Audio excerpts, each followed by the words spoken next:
Oh my God, lady and gentlemen, we're live. Welcome to the best hour of your day, assuming your day is very, very mediocre. This is the Eric and Rodney Show with Robin, presented by Dinsmore, Steele, and Offensively Creative.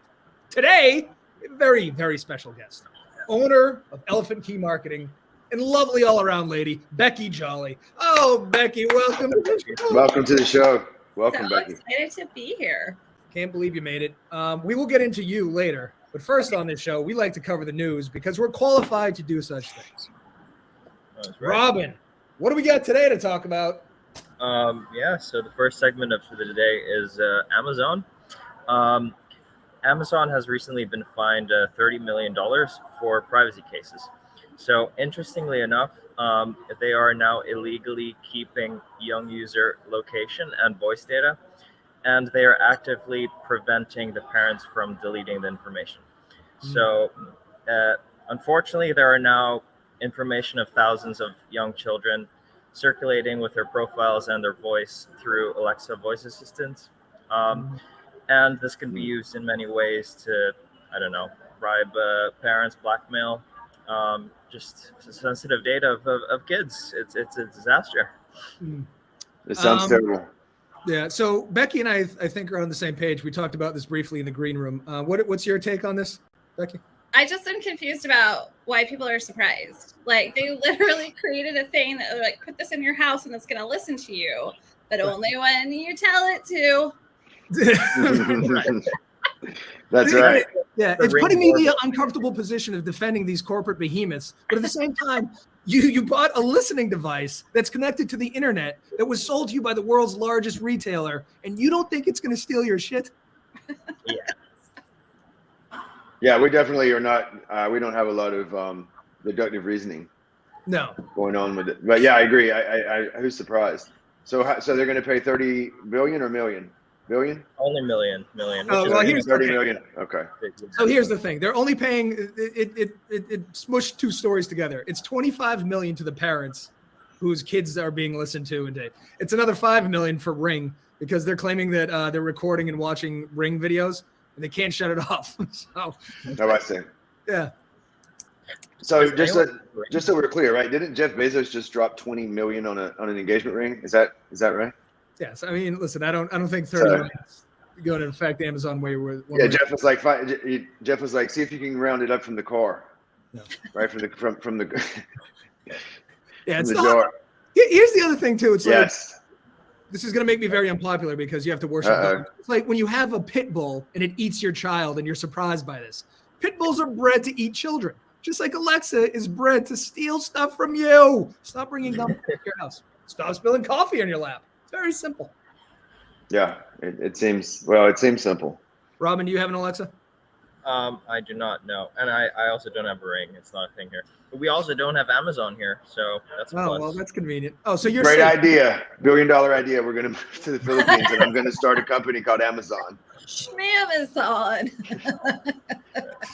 Robin, I like it. Nowhere in the article did it say that Amazon's going to start bribing parents for using their voices, but I like that. That's what you deduced it to. I was like, oh, they're just going to try to sell them more Roblox, but you're like, nope. They're gonna I was wondering what he meant with bribing. Like, are they gonna bribe them with saying, I know what your child's name is? Well, so does the parent. Who cares, right? But also, if you think about it, in marketing and in sales and advertising, what's the key demographic is 18 to 25? Yeah. That's the demographic everybody goes after. So you might as well start when they're 12. Well, that's the thing too. It's like nothing's sacred. Listen, we shoot our children, and now we're like, oh my God, they're recording their voices. Can we stop? Who's listening? Yeah, Amazon. Yes. Oh, don't forget about the cream cheese. There's also no cream cheese over there. Maybe you just combine. Maybe you just combine them, right? You just do Amazon/Uber.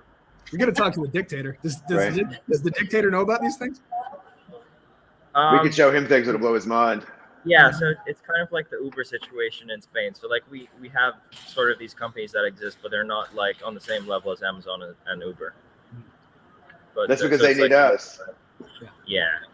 Here's the other dumb thing that this article talks about is that because of stuff like this, they had a walkout, like employees were walking out of Amazon. Where do you think you work?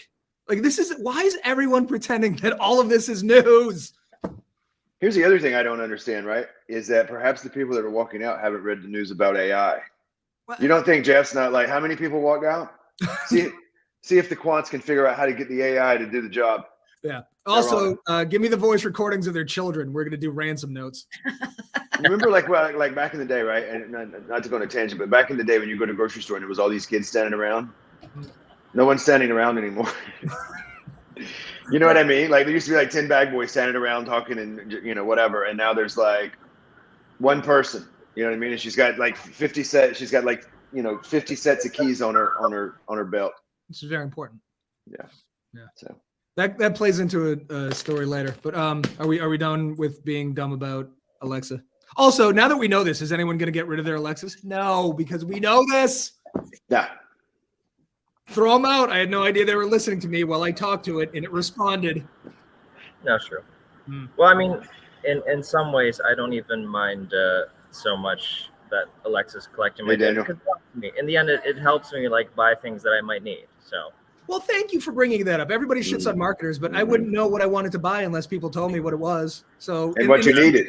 Yeah. If in catering, if I'm talking to it, it's like, oh, this guy would love this. That's a nice suggestion, right? Thanks, Alexa. Daniel, that picture is very attractive. I've never mentioned that, but while you're here. It is, right? It is. It's a great picture. All right, what's the next news story? Okay. So our next story is about Delta, the airlines. So Delta has now been is being sued for greenwashing. Now, if you're unfamiliar with greenwashing, it's when you try to make yourself appear as a green thumb and that your organization is actively making changes to improve the environment, when in reality, it's really not. And so in 2020, Delta announced that it would spend $1 billion rather to reduce their emissions and buy carbon credits. And their motivation was to fabricate and get green thumb customers to fly with Delta. So Delta told a lie. That's true. That's it. So Holt, a business that's entire business model is carbon emissions. Yeah. Like 100% of what they do is carbon emissions. Didn't reduce their carbon emissions. Yeah, crazy, right? Weird. So weird. Doesn't there need to be new technology to? Isn't it still on fossil fuels? I don't understand, like conceptually. Yeah, like okay, this is exactly. So at least some companies switched to paper straws. They did something. What is Delta doing? It's still running on gasoline, right? The plane. We need an expert on here because I don't understand fundamentally how. Yeah, that doesn't. And then the other thing too is I had a plastic straw recently. I mean, a paper straw recently, and it came in plastic, which was even more bizarre, right? Yeah. But anyway, yes, it doesn't make any sense. It's. But if Delta had the technology to reduce emissions and become carbon neutral, wouldn't all the other airlines go, oh, yeah, shit, we should do that too? Because it's been a great marketing ploy. They've sold more tickets. Why didn't American Airlines go, this shit's impossible, right? They're just saying it. Yeah, that's true. That's true. It's so disingenuous. That's what I like. I can't stand any of the I don't know. I can't stand it because it's so disingenuous, and it's all about positioning and messaging. It has nothing to do with actual outcomes. So it drives me insane.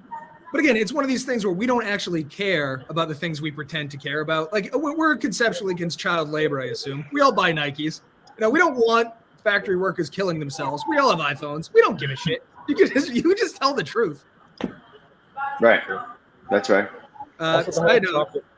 The whole topic about buying carbon credits is just mind-boggling to me. Like, so you guys know what carbon credits is? You buy these carbon credits, and then so you pay like a company that owns carbon credits, and then you're now permitted to emit a certain amount of carbon emissions. Oh, you can use theirs. Oh. Yeah. So what I'm guessing is like all the other big airlines, they just buy a bunch of carbon credits, and then you're just free to emit whatever they like.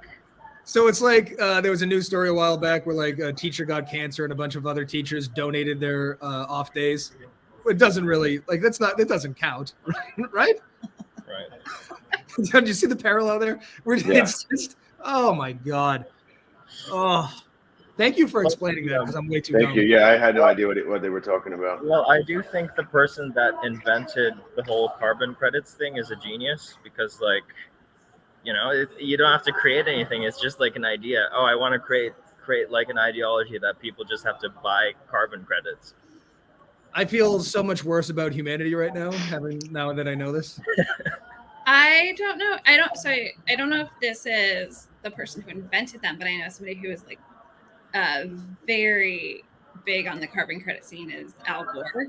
And he made an Inconvenient Truth.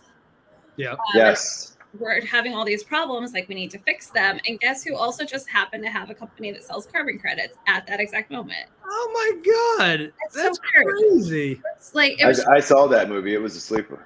You don't like it? I fell asleep. And then wasn't Leonardo DiCaprio in it? Probably. I didn't see it. Because he flew. I remember they were in a conference and he flew in to see it. And I was thinking, man, oh man, how did they get that jet to run off solar? But it wasn't a solar jet. It was a fossil fuel jet. Yeah. Oh, okay. But how many carbon credits did they buy to run that jet? Is my question. And then he flew back. He had to get back to see the models. Why do we collectively buy into the idea of carbon credits? Can we get an expert on this? Because this just seems I don't want an expert. I want one person who believes it. I don't think there is a person that I don't. Again, I see that maybe perhaps money has crept into this scene. What? It's poisoned the well again. How rare of an occurrence in the United States. Inexplicable. All right, Robin. I think we buried this one. Yeah. Yep. Okay.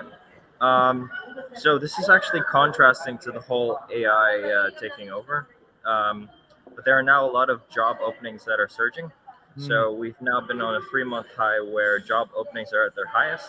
And a recent survey shows that for every unemployed person, there are 2 jobs that are available. So I have a question for you guys, which the answer is not on the article. At least I don't think it is. Why do you think there are still a bunch of people who are unemployed in America if there are 2 jobs available for everyone? Do you think it's a skill mismatch, or are wages too low that people don't even want to work and they get government assistance instead? Anybody want to take this? I mean, I could just chime in. It's a disease. It's called laziness. I don't know. I guess what I could come up with. You guys want to weigh in? Well, yeah. Well, this is the other thing. Yes, obviously Americans are very, very lazy. We know this. But I don't understand. So during COVID, everybody was getting hired and getting paid a shit ton of money. Then we had massive layoffs, right? And then people were quiet quitting, and I'm not sure what that is anymore. But in this article, it says people aren't doing that anymore. So, no, they've quietly stopped. Right. And then like there were no jobs. Like tech, okay, we just covered last week that all these tech jobs, there was like 160,000 tech jobs that were lost. But now there's 2 jobs for every person. This seems bizarre. Does it not? Do the numbers match? Does it make sense? AI has not taken over yet is the conclusion of this article. Well, that's the other thing. Can ChatGPT do half of these fucking jobs? That's a good question, because the doom and gloom yesterday was that ChatGPT now is running everything. Right. Wasn't that the news yesterday? It replaced lawyers and accountants and everything else. And now evidently every one of us has to get another job to solve this problem. To please ChatGPT. I'm also very interested to know how many of the job openings are like legitimately open, because there's a lot of stuff out there now about job openings being not legitimate, right? So companies say they have job openings, but they're not necessarily legitimately hiring for that. So I would be very interested to know how many of these job openings, 2 for every 1 person, is like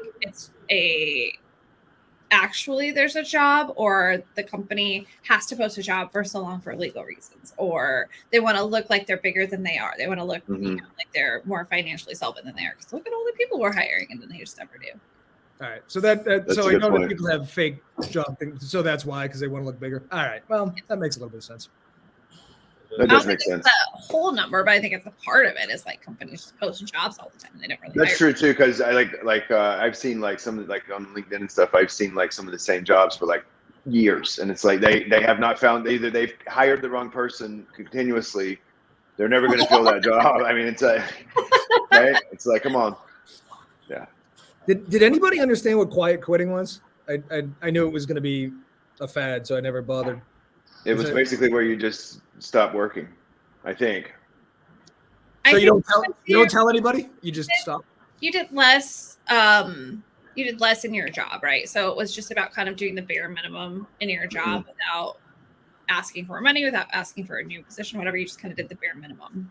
So not only are Americans not working, but those of us who are working are half-assing it. Robin, you got to get over here, man. Okay, well, I'm quite curious about. So, what is the government assistance like for people who are unemployed? Is it bad? It's not good. What is it, like $300 or $400 a week? I think it caps off at $600, doesn't it? But in New York, it used to be like $385 or something. I think, because I had to take a class on it. Part of it is that during COVID, like they had relief packages that bumped it up really high. Yeah. So people were making a lot more money being on unemployment, like $2,500 or $3K a month.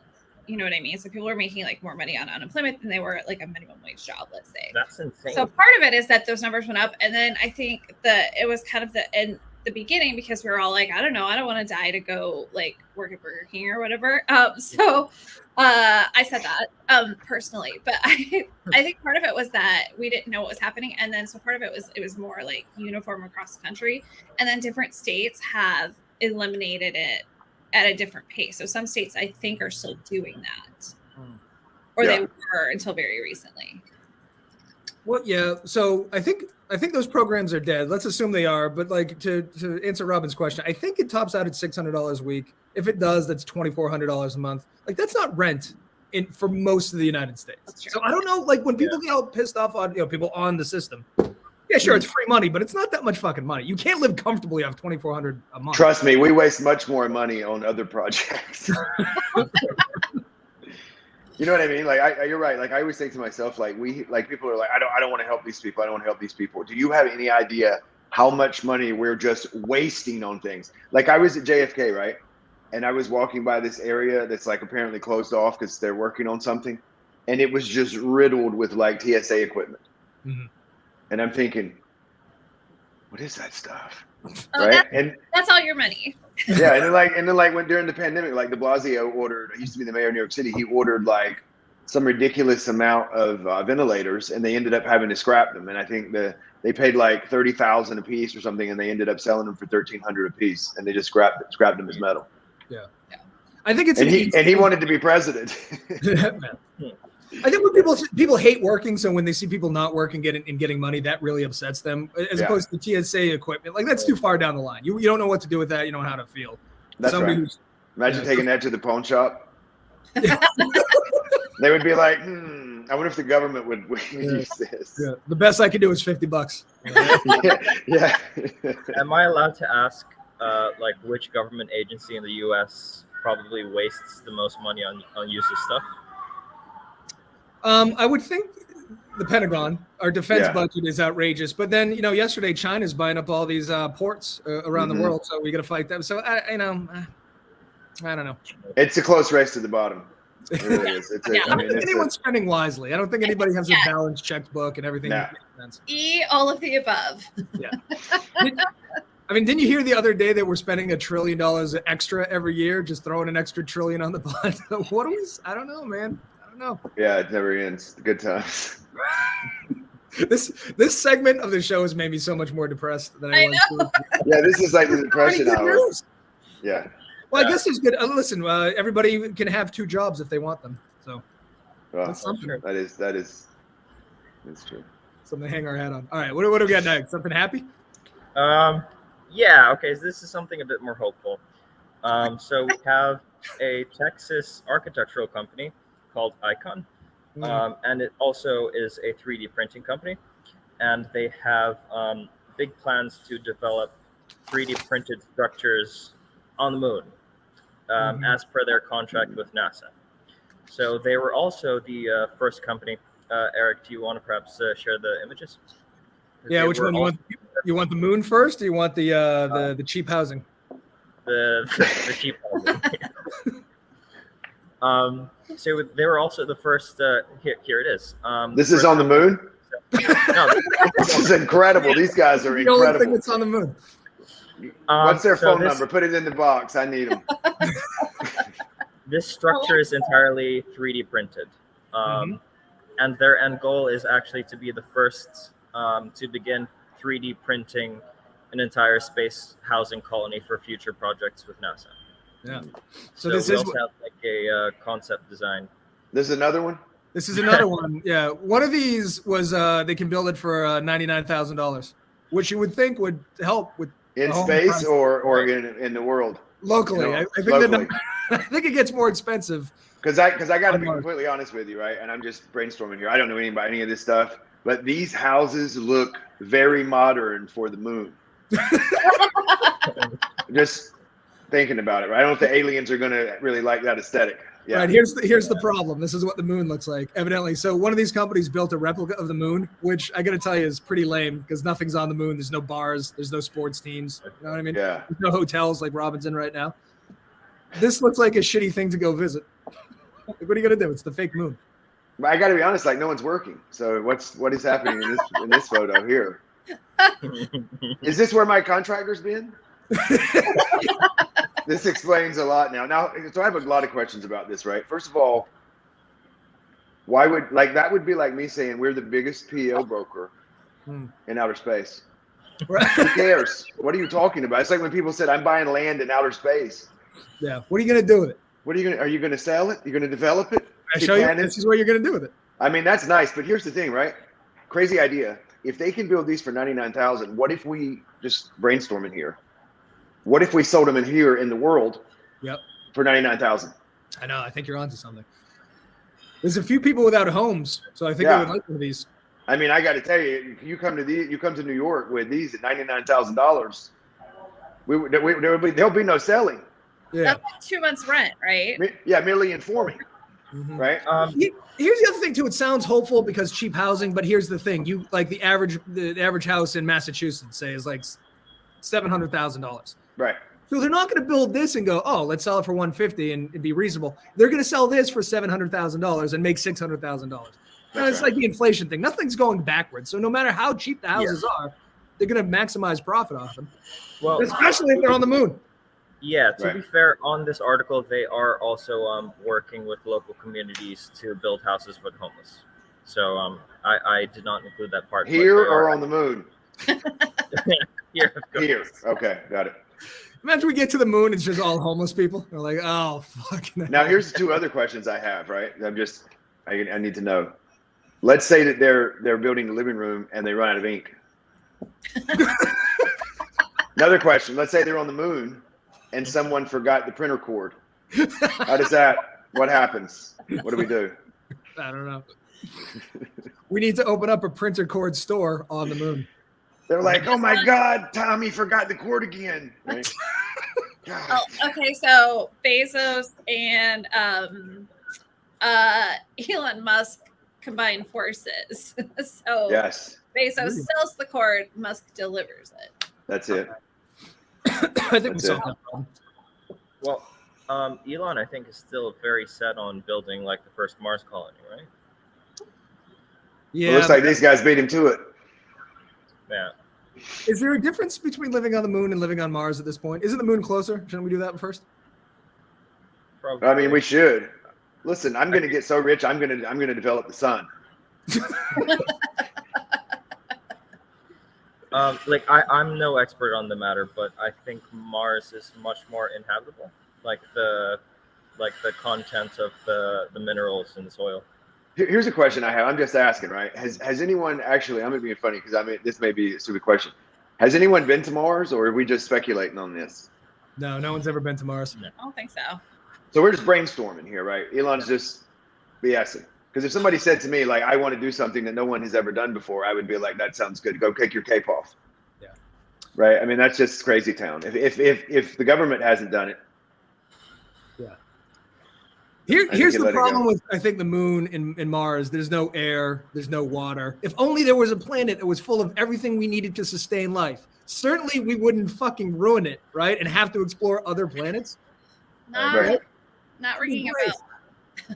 What if that planet was also full of beer and drugs and amazing food? right? Yeah, it does seem bizarre, right? Everybody wants to get to another planet, but it's like, then why in the world are we worried about climate change? Right. Shouldn't we clean up our own house a little bit before we move into a new one? Yeah, I mean, let's focus on here. You know what? Let's clean this place up, then we'll worry about new frontiers.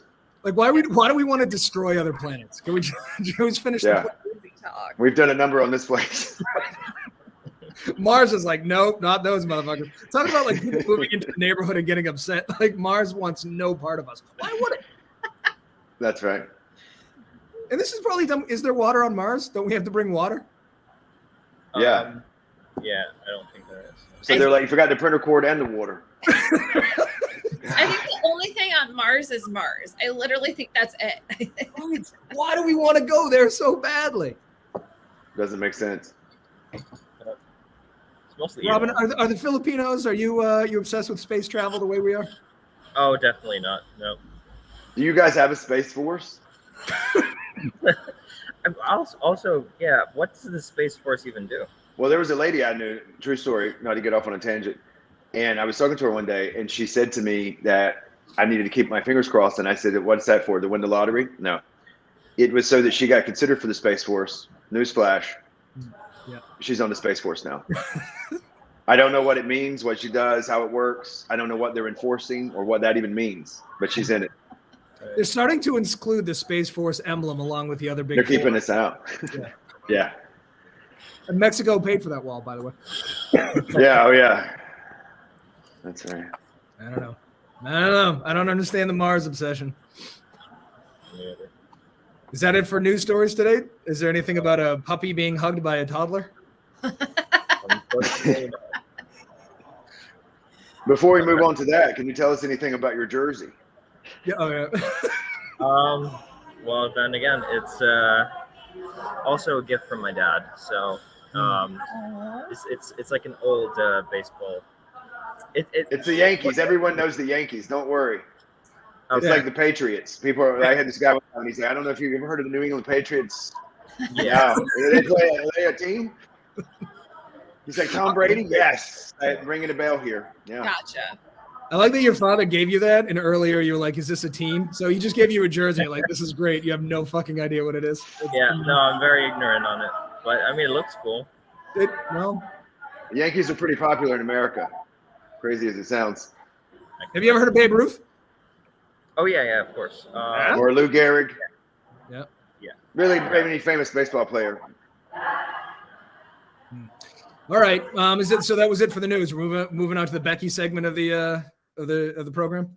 Oh my God, this is the best segment. It is. So Becky, you were the owner of Elephant Key Marketing, Allegedly.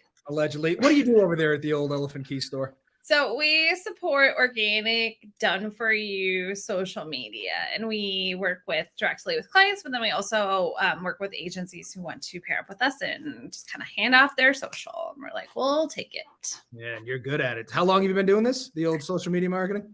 Oh gosh. Okay. So I've been doing social media marketing for like 11 years. I started when I was 5. I've been doing social media marketing for 11 years. And back then it was kind of like, we were all like, oh, could we use social media to market our stuff? It was so funny because we're like, can we do that though? And I went to college for advertising, it wasn't a thing. Like social media was barely a thing. But that was 100 years ago. So I've been doing that. And then I've been in business for 7.5 years almost. All right. So you Very cool. want to get into, you posted this. So, so you're saying it's going to take 6 months for organic social to take off. Rodney and Robin and I, we don't have this kind of time. We want to be famous very quickly. Okay. Then Yes, immediately. Right. then you gotta put up the cash. Okay. So Money, you say? It's money? Yeah. That's a secret. Oh, for sure. It's organic is like a crock pot, low and slow, right? I like it. That's clever. Thank you. And then, but if you want like fast, immediate results, then you have to have traffic, which requires money. So it's either paid social or it's like Google ads, anything kind of in that realm. I have a lot of questions, so I don't know if Eric has it, but may I ask a few questions? I would love you to. I'm fascinated by social media. A free consult. So here we are. Okay. Yeah, sorry. I just want to know. So, like a couple of quick questions. What network or social media network would you say is best for B2B? Oh gosh. Okay. So first of all, I did not know there was going to be an interrogation this morning. So thank you. Yeah. Sorry. Guys, Okay. I have a couple questions after that as well. So Yeah. be prepared. No. So really, the question is, where are your users, and what is B2B? Okay. And where are they? Right. So LinkedIn obviously is going to be one of the top performing platforms. When we do LinkedIn content, I always recommend doing the corporate content plus posting to key stakeholders accounts as well, because we get more traction out of the personal accounts than we do out of the business, but you need to have both. But I also kind of like swimming upstream. So by that, I mean, and this is kind of the opposite example of that, but I have a client that sells luxury wooden boats, and we do really well on LinkedIn. And the reason for that is, one, that's where our target market is, right? So even though it's a B2C product, right, people who are buying those boats are executives and people who are on LinkedIn. And two, it looks so different from everything else you see on LinkedIn. So it really makes it stop. That's true. Really, one, where is the target market? And two, how can we differentiate you on that platform? I have another question. Mm-hmm. How many days a week do you think the average person should post on their networks? I think that we feel like we are oversaturating a lot more than we are, right? Like I would love to get clients to the point where we are oversaturating on the platform. So we see every single thing we post, and we engage with our own content. So it pops up in our newsfeed a lot. So minimum daily. For most platforms. And then you could get away with a couple times a day, really, on most of them, because essentially the average percentage of your audience that's exposed to a certain piece of content is like 7%. 7% of your audience is seeing a particular piece of content at any given point. That's kind of the baseline. Okay. And then as content is engaged with, as people are liking, sharing, commenting, engaging, then it shows a larger percent of your audience that piece of content. So if you're posting 2 times a day and 7% of your audience is seeing it, that's still a really low saturation point. Yeah. Gary Vaynerchuk, everybody's favorite new Tony Robbins, says something like 12 times a day, 20 times a day. I mean, that guy is Gary has a gigantic budget and staff for posting. So Starbucks is going to post 7 times a day. I think it's reasonable to post daily, or at least on LinkedIn. I always say a minimum of every work day, right? So 20 times a month is a good minimum to start, but like we're not gonna, by the time we put our post up for all of our content, like my stuff, I'm so sick of seeing my stuff by the time it goes live, because I've written it, reviewed it, double checked it, scheduled it. Like we've seen it, but the average viewer is not like that. Yeah. So when I first started marketing, I was doing a lot of B2C newsletters. That was and then people we get so gentle about their lists. Like they go, we can only send an email every 2 weeks. I was like, that is the absolute wrong thing to do. As a matter of fact, the more we sent the newsletter, the better it produced. So they what if people get annoyed? Let them get annoyed then. Yeah, unsubscribe. Right? So I agree. I think more. I saw this great thing the other day, and I don't know who to attribute it to. So whoever said this, it was smart. But if somebody's going to unsubscribe from your newsletter, they probably weren't going to buy from you anyway. Yeah, that was Robin. Robin said that. Yeah, Robin said that. Yeah, well, that's what I would tell people. It's like no one else is on the cusp of spending $10,000 with you or hitting unsubscribe. Like the people that are unsubscribing are just, they weren't going to buy anything anyway. Who gives a shit? Yeah. And the other thing I always like to remember is that people make emotional buying decisions. That's where the name Elephant Key Marketing comes from, is elephants are symbolic of emotion. And so we unlock the emotions that drive customer actions, right? So people make emotional buying decisions, and then they use logic and data to justify that decision. So by the time someone's like looking at information on your website and they're asking you questions, they've already probably made up their mind to buy. And now they're just looking for that justification to go back to their boss or to justify it to their business plan or whatever. Yes. Which is why I think it blows my mind that everything's so goddamn boring, because you have to get the attention first, right? You have to affect them emotionally. Yes. So they're like, oh, maybe there's something behind whatever it is, right? Like you got to buy a chick a drink before you're allowed to talk to her or whatever. That was like the 80s. I don't know. We do shit now. You know what I'm saying? You have to get their attention. Right. Everything else. Which can I ask a question now, Rodney? Are you? Do you have? Oh, yeah, I have more questions, but please. Okay, let me can, go. You can jump in here. So Becky is a professional humoridian or whatever. She does improv, right? Yes, I do. Do you think that there's room for comedy in B2B marketing? I think there's no room for boring in B2B marketing. Oh, there's a tremendous amount of room. There's like 100%. I think there's only room for comedy. It's so frustrating when companies take themselves so seriously, and you can't put a little bit of a twist, something fun, something unique. And again, it's all about standing out. So every company on LinkedIn is like, here's our specs for our product. Here's some, super dry post. And then you show up with something that's a little funny, a little wry, a little ironic, and you have miles of advantage over everybody else. That's true. So Rodney and we do Volare, which we also try to do the marketing and make it very comedic and funny and appealing. And a lot of times you'll find with our clients, they're very quick to actually shut down putting any humor into any sort of marketing. So it ends up being very dry. Yeah. Also, your company is Elephant, right? Elephant Key Marketing. Yeah. The elephant is my favorite animal. Oh. And I like it so much that I even have a little elephant. Robin, you're wasting time here with questions. Oh, yeah, that's so we could be asking valuable questions. I don't even have an elephant. I just wanted to show you that. Yeah. That's hardcore. You have an elephant tattoo on your finger? Yeah, I know, it's bizarre, but that's all right. God bless. It was international man of mystery. One of my secrets, one of my tricks is to it's like when you're negotiating, you ask for way more than what you want to get to what you actually want. Yeah. So often when I'm creating content for my clients, I go way beyond kind of what we actually want to be posting in terms of like interesting, compelling, funny content.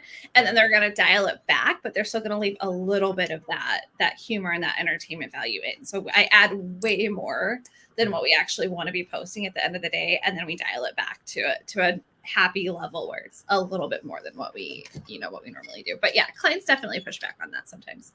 I think that's the grand irony, because in some cases you attract them with funny, entertaining stuff, and so they like it. Yeah, but they don't want to do it, and it's so goddamn frustrating. Yeah, and you have to. So for me, I always have to explain, because my content I do whatever I want with, which is why I love it. And it's fun, and like that is very intentional. I hear a lot of people talk about how much personality I have in my content, and I love it. But I just have to tell my clients, like, we're not gonna do this for you. We're gonna be a little bit more measured and metered with your stuff. But which is something I say all the time. But why? Why shouldn't we go? Oh, you like my shit? Let's go crazier. Like that's how it should be. Because I feel like jump off the roof. There's going to be a ceiling to how much of that you can do for the average business. And I don't know that I agree that that's the best approach, but it's the reality of the situation. But you're absolutely right. I got a lot of people talk about how my personality and my content and how much they like it. So how would you market a business that's pretty boring? In social. Yeah. So that's a really good question, because so I came into kind of the B2B space through like technology solution providers, right? So and it's mildly entertaining, so that's good. It's honestly the party industry. We always want to make it really accessible. We always want to talk about pain points and benefits and outcomes. And you just try to make it really relatable, because you always remember, even though it's business to business, it's still people buying from people. Right. At the end of the day. So you just make it fun and relatable. You talk about problems that we're all experiencing, challenges that we have, hot takes I like. This is a myth in our industry, frequently asked questions. And it's all about kind of just, and I think I actually have an advantage coming in as a layperson who is not an expert on, IT solutions and like databases and the cloud or whatever. I come in and I'm like, if I can understand it, I can make anybody understand it. Right. So really just humanizing it to a large degree. Makes sense. Plus funny stuff. Yeah, and like memes are fun. Everybody loves a meme. I've said this many times, but LinkedIn is like a high school with no cool kids. Like no one is doing. You know what I mean? Like, why? It's just all dorks. That's a good point. Stuff. You know, the other thing about LinkedIn too, I said this the other day, but I always think about it is that like there's two companies in the world, right, that I see that have like no competitors. Bloomberg Terminals, right, and LinkedIn. LinkedIn has no competitors. That's Like true. what other business network is there? I don't know of it, and I like to keep my ear to the ground. Yeah. And they're trying to. I see a lot of stuff. I'm trying to think of some examples. Alignable, I think maybe is one where there are other businesses that are trying to go for like more business networking, but they're not on the same level at all. And it's funny because like I feel like when MySpace, right? Robin doesn't know what that is, but when MySpace launched, right? Like it was like maybe a year or two, and there was no competitors, and then Facebook came, and then MySpace was a memory. But then I felt like everybody was trying to come out with social media, and it's like when LinkedIn came out, like there was no competitor. Yeah, you know what I mean? Yeah, like no one ever got into it. Right. Yeah. LinkedIn bitches all the time. They put out these things like, only less than 1%. I think so, Beck, you had this thing, 770 million users on LinkedIn. Like less than 1% create things or post. But LinkedIn doesn't make it still looks like Craigslist. When you go to your homepage is still like your resume. Who gives a shit? If you want people to create, make it easier to see the shit that they're creating. They bury it. I got to go to like what you posted, featured content. Like I agree with you. That's 100% right. You're right. Like I'm not looking for a job. I'm unhireable. Take advantage of a lot of the features and functions of LinkedIn either, right? Like we're not publishing if you have a blog, and I'm literally saying this directly to myself. If you have a blog, why are you not posting it and then sending it as a newsletter on LinkedIn? Like that's kind of our fault too for not taking full advantage of all of their I wouldn't say Angie's List. I'm not super familiar, but isn't that just more like a business directory? I thought it was like getting the house repairs. I thought it was house repairs. Yeah, I think it's more like a business directory. Or I don't think it's called Angie's List anymore. It's just Angie. The list. I know they dropped Angie. See, just another way. And is Craigslist still a thing? Is Craig still making a list or? Oh yeah. Okay. Craigslist, by the way, I can't remember why, but I have it on my phone, and it looks exactly like it did when it started. Yeah, that's why I brought it up, because it looks like, I haven't used it in years, but it looks like a high school project. And you know what else is funny too? Is the other one? Oh no, that was a good joke. She was kidding, but I'm also on Angie's List. I'm trying to get famous. Can we live stream from Angie's List? We should. We need all the viewers we can get. Everyone. I'm sorry, where was I? Oh yeah. Yeah. Sorry, go ahead. Craigslist did away with their dating section though, because one guy was murdering people, which I think is an overrated. That's what I thought happened. Yeah, that's where I met my wife, is Craigslist. If one guy murdering people shut down dating sites, there wouldn't be any. That's true. No, I know what I was going to say. It was Amazon's homepage. Looks pretty much the same. Like they haven't really done much with it. The app's good, but the homepage on the web, someone was saying a while back, they don't think it's been redesigned since like '98 or something crazy. It looks terrible. It's working pretty well though. I ran the numbers. Yeah. I think it's 1.24 trillion they're worth. So don't tweak. Just keep on keeping on, I think. Yeah, I wouldn't worry about the website. So more expert. So video. Can we talk about video and social media? Where do you think it is? Where do you think it could go? Do you think it's is it worth it? Oh, for sure. I think the biggest growth opportunities right now are with short video. And that's kind of cross-platform. Biggest opportunities for growth are going to be Instagram, Facebook, Reels, TikTok, and then YouTube Shorts. So headed for Reels. Yeah. Reels. Remember Jenny when he said she started doing Reels and got 5,000 things a day? We should do that too. Yeah, she does a weekly fashion Tuesdays, right? Yeah, they do a weekly fashion show. What would you say is the best kind of video content to provide? Hour-long shows. It depends. Yeah. So an hour long LinkedIn / Facebook show, I think. With guests wearing turquoise member only pleather jackets, I think is first and foremost. I'm going to recommend that. That sounds right. That sounds right. No, I like it's very industry specific. So there's a lot of stuff like I love seeing like time-lapse videos of like product production, solution production. I like people explaining things. I like short videos. I love the expert reacts videos. So if you see them looking at something and they're reacting to it and explaining to you what's happening and like why it matters. Those are really fun. Short explainer videos, and people can do something as simple as putting text on top of like stock footage and then adding music, and that's really popular, and it's going to get your viewership up. So I like anything that kind of teaches. So we want to educate, entertain, or engage. So if your content's doing any of those three things, it's gonna educate, entertain, or engage. That's great. We got to write that down for me. Let me write that down. Yeah. Write that down. Somebody take some notes. I got to take notes for Robin. Well, he's in a hotel lobby. He doesn't have the ability. Yeah. In a Yankees jersey.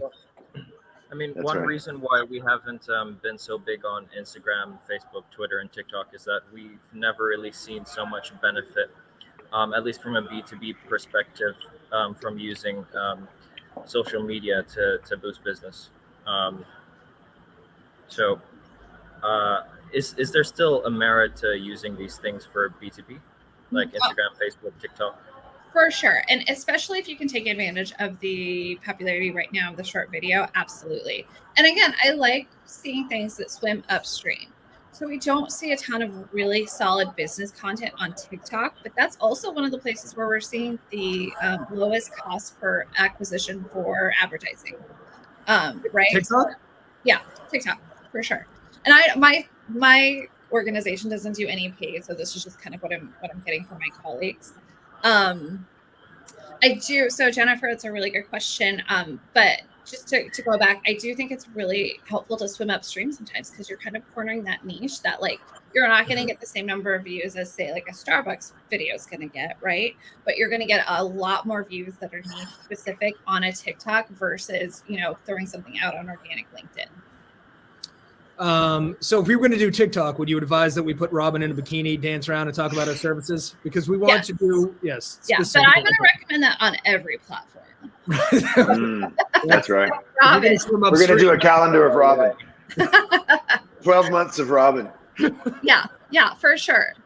And then Jennifer, to answer your question, I do like to share the same content. I feel like people are, so it kind of depends on budget. It kind of depends on flexibility, right? So if you can post different content to different platforms, that is the kind of top level gold standard.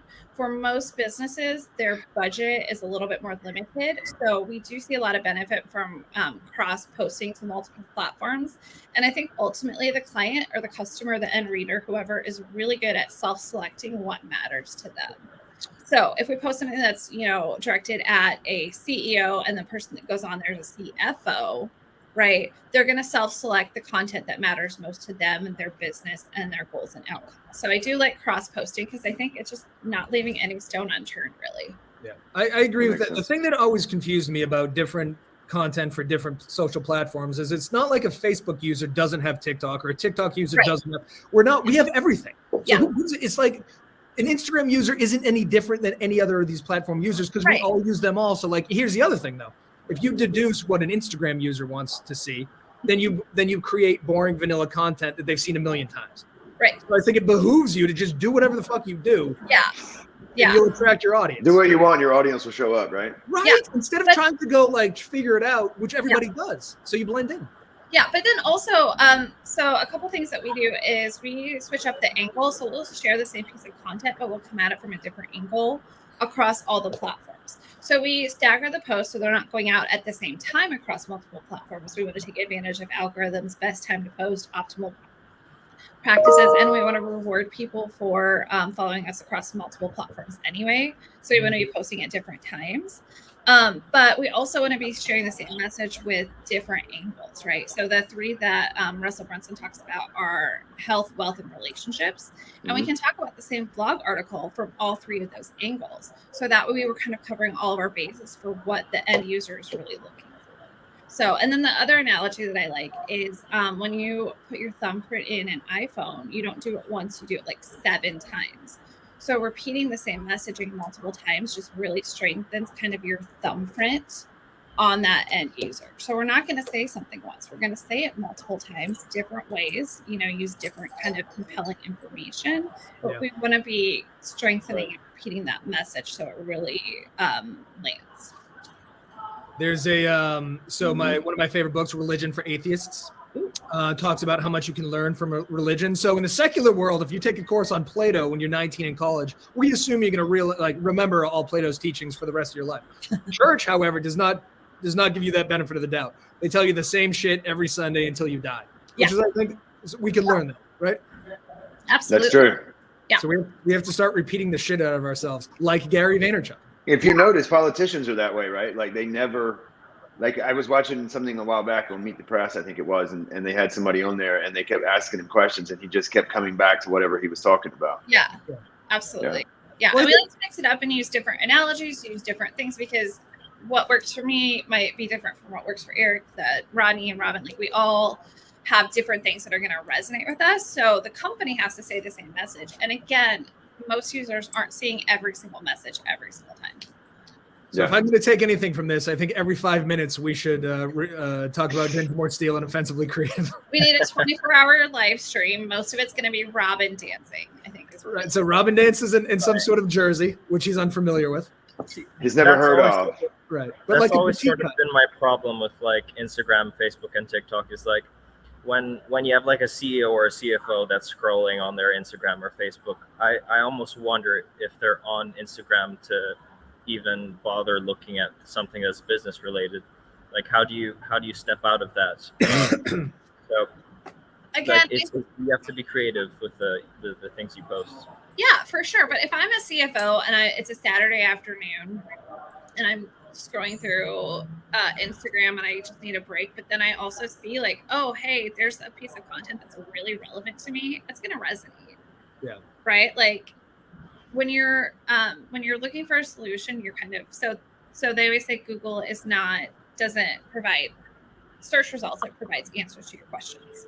Right. You have a question in the back of your mind. And I actually almost think it's better if it's a Saturday afternoon and they don't have the normal defenses up of like, I'm on LinkedIn and somebody's going to sell me something. It's like, I'm chill. I'm having time with my family. I'm just scrolling through Instagram and then I see something that's really relevant to me. Yeah. I'm not going to ignore it. I might save it. I might throw a bookmark in it so I can look at it on Monday, but it's going to hit. Yeah, I don't think this was David Ogilvy. It was somebody like that, though. They said something to the effect of people don't read ads; they read what interests them, and sometimes it happens to be an ad. Right. And that's where I think that's the angle. Like if this show appeals to somebody and they watch it on a Saturday, that's great. Like it doesn't, you know what I mean? It just has. Maybe they cancel their cable and just watch us someday. Right. Out Netflix. Yeah, we got to get on Netflix. What do you? So our concept here. What do you think about this from a social media perspective? It's very long, but what we do and what we're going to do here is we're going to chop this up into a highlight video and post that as well. And I think we should go even shorter. We should do little 30-second clips. Yeah. Robin's face. Absolutely. I think it's good to have multiple. And again, it's just appealing to different audiences. And some people, I really love long form videos personally, but I also love short form. So you have to have kind of every angle to address the needs of the different users. I don't think anyone's doing this shit every day. I mean, I haven't seen every one of these 770 million LinkedIn profiles, but give it time. Give it a couple months. Well, we're the most popular show on LinkedIn Live.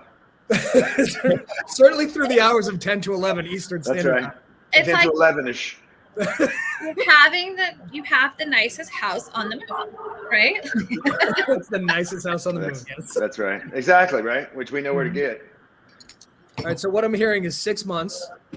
Okay, that's the plan. I mean, that's the minimum, and you're going to expect again slow, low. So like what we see is 2%, 3% is a great growth rate for a LinkedIn corporate page.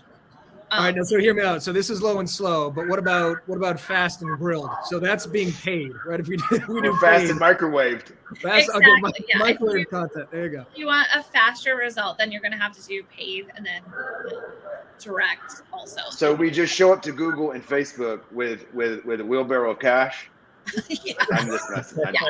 No, it's going to have to be 2 if you're going to be on Google or Facebook, but that's right.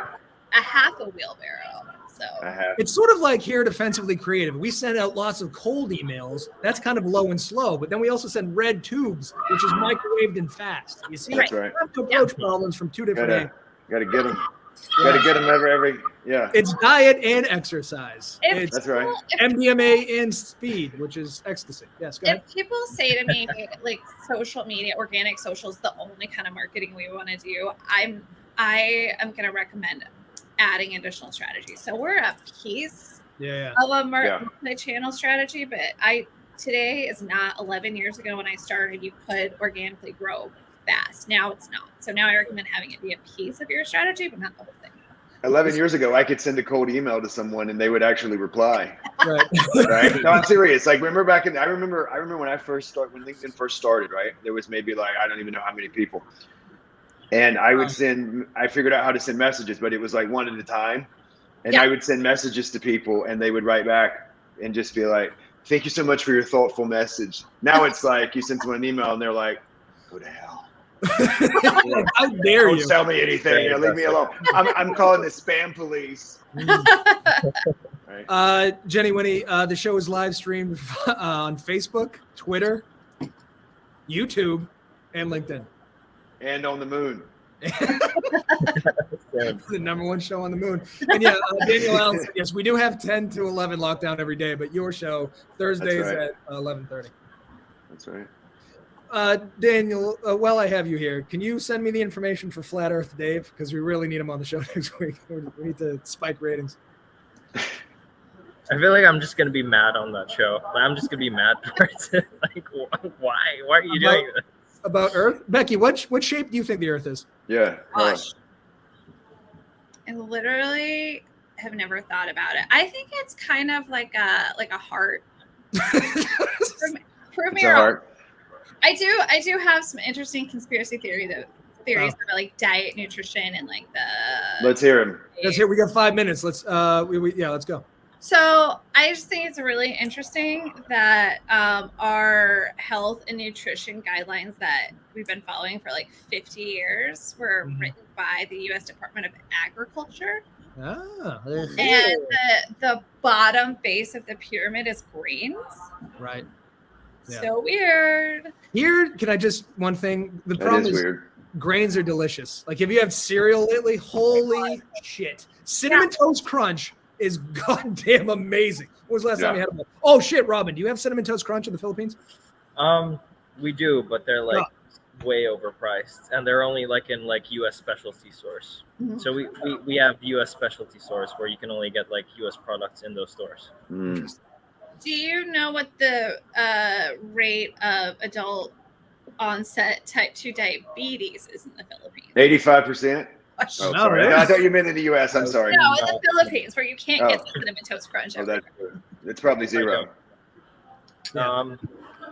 Actually, no. Heart disease is quite common in the Philippines, and no. But what about obesity? Definitely less than America.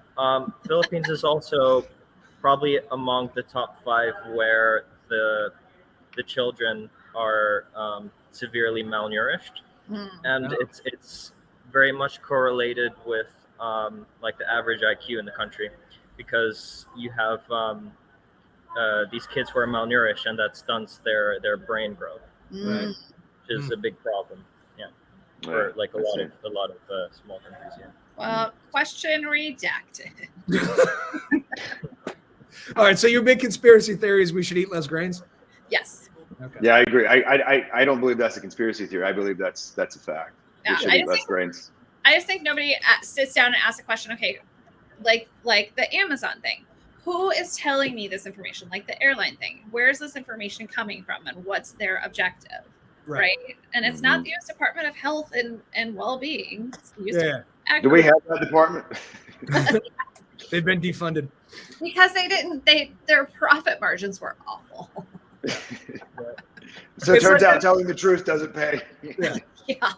The whole Catholic thing about not eating meat on Fridays, that's not found in the Bible. The Catholic Church in Boston, I think, had some stake in fisheries. So like, all right, you fucking so it's very follow the money thing, and I don't want to belabor the flat Earth point, but I've heard flat earthers go follow the money. I'm like, all right, yeah, who's making money off around Earth? That's a good question. Very true. Yeah. Very true. Anyway. Scary stuff. Yeah. One more thing before you go. You did the 5 Bourbon Lunch show about a year ago. Yes. I asked you who your 5 favorite comedians were. You threw in David Spade, which I thought was ridiculous at the time, and I kind of still do. But I did see him live, and he's funnier than I thought he was. He's hysterical. Yeah. I just think I think his comedy is really smart, and it's observational. I don't know. I just thought he was really funny. But then I saw, since we talked about that, I saw Dave Attell live too. Oh, and it was It's hysterical. in like 20 years, and it was outrageous. It was so funny, and nobody else could have done his stuff and made it work. And it was just so funny. He brought like a recorder on stage, and he would just play it at intervals. It was hysterical. Dave Attell belongs on Mount Rushmore, and he's not famous. It's the weirdest. Like his most famous movie role, he was Amy whatever. He was some father, and who was that blonde chick? Amy Schumer. Amy Schumer. He's Amy Schumer's mother or father in some movie, and that's his role. Like, come on, he's a comedic genius. I didn't even know he was in that movie, but I know he's a comedic genius. So funny, yeah. So 20 years later, still passes the test of time. All right, so I'm sorry, I'm still gonna half judge you for Spade, but you got I like Spade. I think he's great. So funny. Thank you, Rodney. By the way, you have the world's greatest name. Let's just talk about that. Thank you, Rod Steele. I know it's frustrating. We were torn on me getting a nickname, but yeah, I bet junior high was amazing. I know, right? yeah, it's good. Good time. All right, Becky, you've been great. Thanks for the hot tips. We're gonna get famous now. Thank you so much. This was so fun. All right, you. see you later. Bye, guys. Bye.